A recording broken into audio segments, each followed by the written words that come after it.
Hello friends, how y'all doing? Been a minute. I made a pact earlier this year to make more long-form videos on YouTube. Why did that not happen? Because of what we're about to talk about.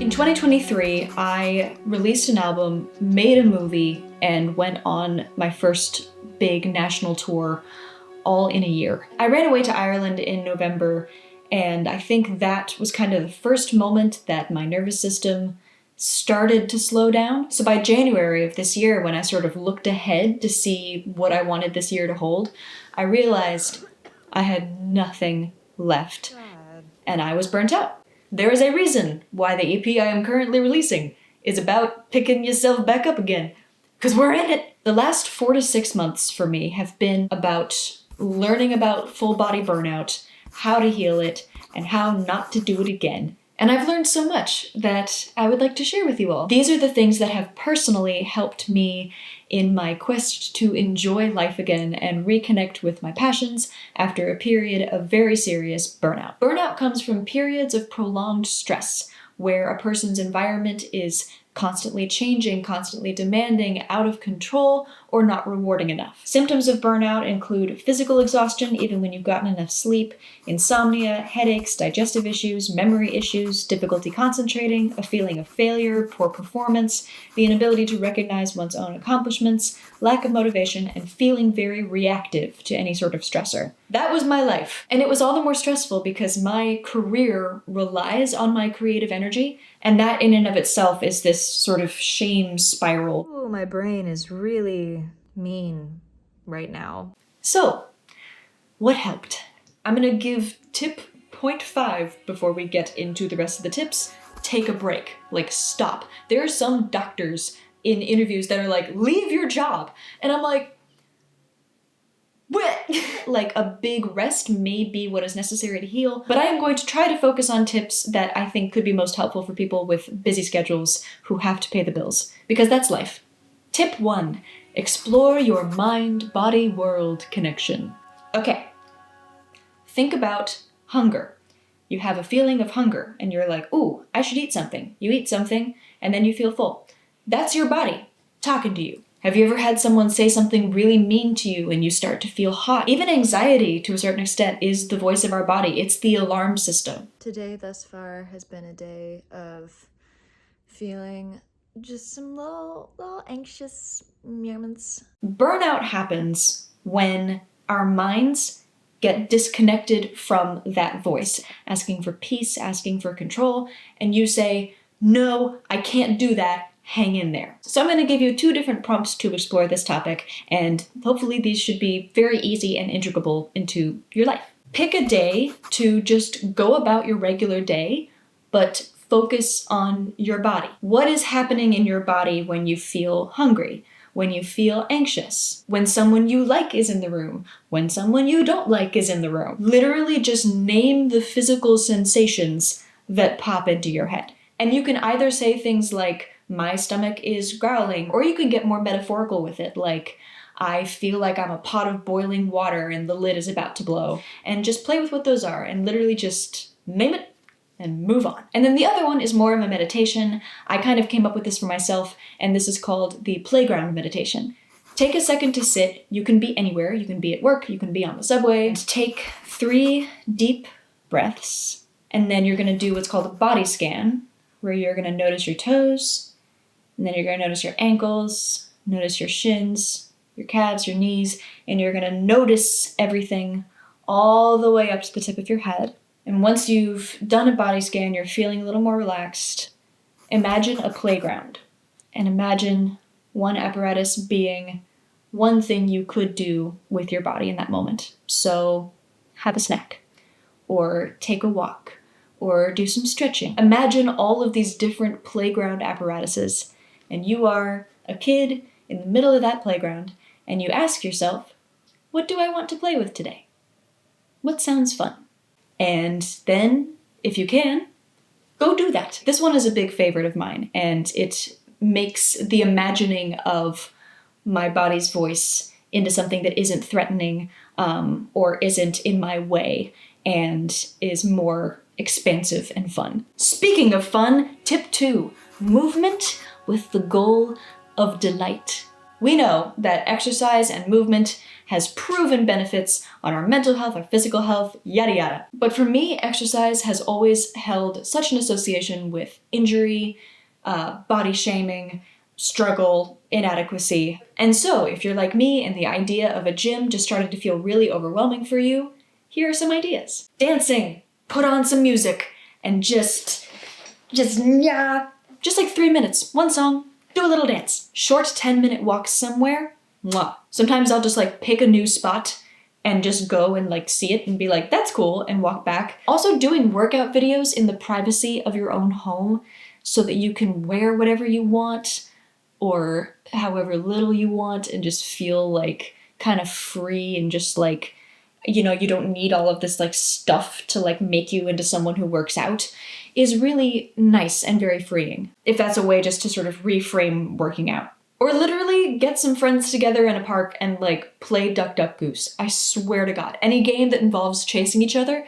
it's so dumb, but it's so fun. Making movement have the goal of just delight, not changing your body, not doing anything else but like making you happy, is really healing on a lot of levels. And I highly recommend starting with that, starting it small, and just seeing if you can get yourself moving in ways that delight you. Tip 3, balanced eating. Are you eating healthfully and are you eating enough?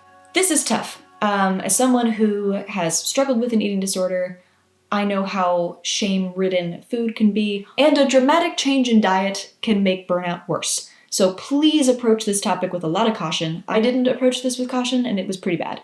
The question I like to ask myself when I am planning my meals is I ask, will this make my car run better? What fuel won't make my metaphorical car feel sluggish and crashy? And the thing that, particularly with burnout, is so unbelievably important is planning meals, because if I didn't do that, I would fall back on just something that was easy, which could very well be like some goldfish and a chocolate bar for dinner. That was bad. But as long as I planned what I knew I was going to be eating that day, it gave me a structure that I knew I could rely on. That was a big rescuer in terms of just taking care of my body and getting me healthy. Tip 4, question your idea of success. This was a big one for me. One of the big reasons that I burnt out last year was because my definition of success was not my own. I had built it from social media, from hearing other people's stories, and wasn't really looking at what actually made me feel like happy and fulfilled. When life didn't exactly pan out that way, I felt like such a failure, even though no one in my life was calling me a failure, and everything that was happening around me was pretty remarkable and successful. So ask yourself, what does success mean to me? And some prompts to explore there are, what are some things in my life or career that I have control over? What are some things I don't have control over? Within what I have control over, what makes me feel genuinely at peace and happy?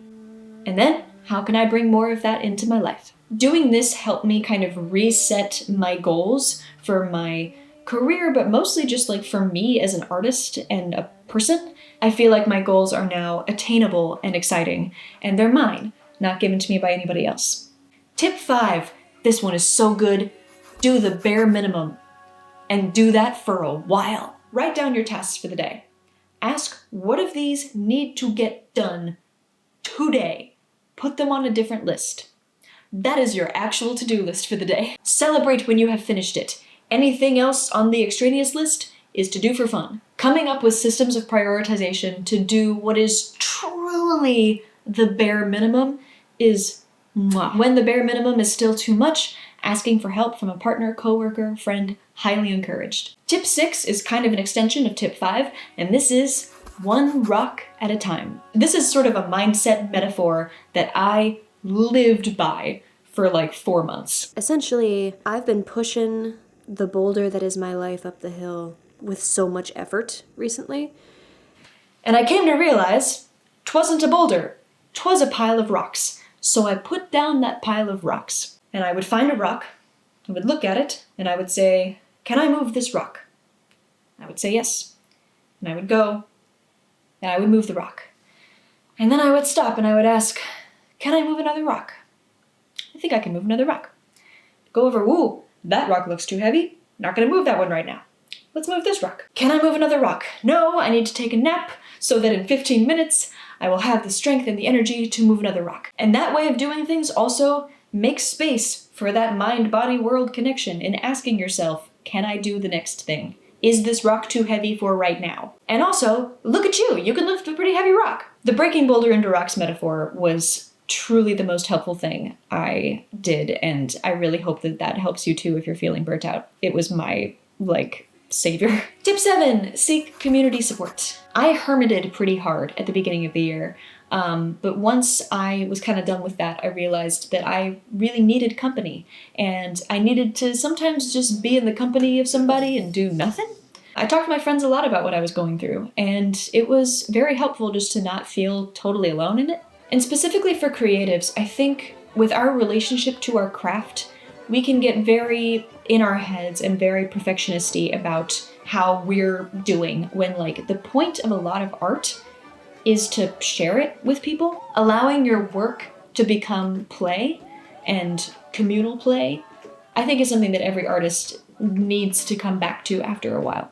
It's a reminder of why we started doing it in the first place. And if you have access to professional support, which I do recommend, I recommend somatic therapy. For burnout particularly, this works really well because it slows you down and really helps you reestablish that mind-body connection. So if that's something you have access to, I highly recommend it. Tip 8, I love this one.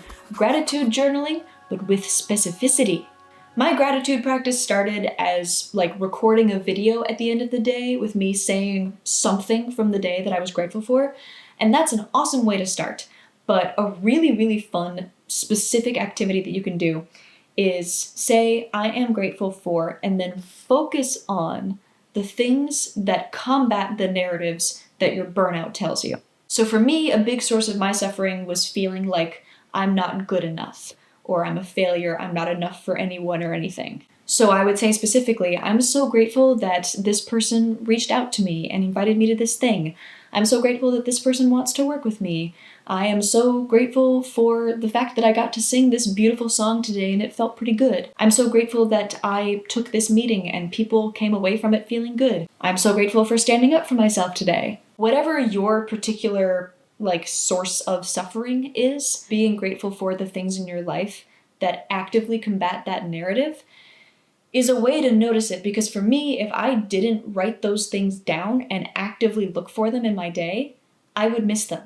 I would miss them completely, and that was a big part of the problem. Honestly, if you do even one thing from this whole list, that one's a great one. I think it's great for anybody, even if you're not burnt out. And finally, tip 9, release your expectations of how long healing is going to take.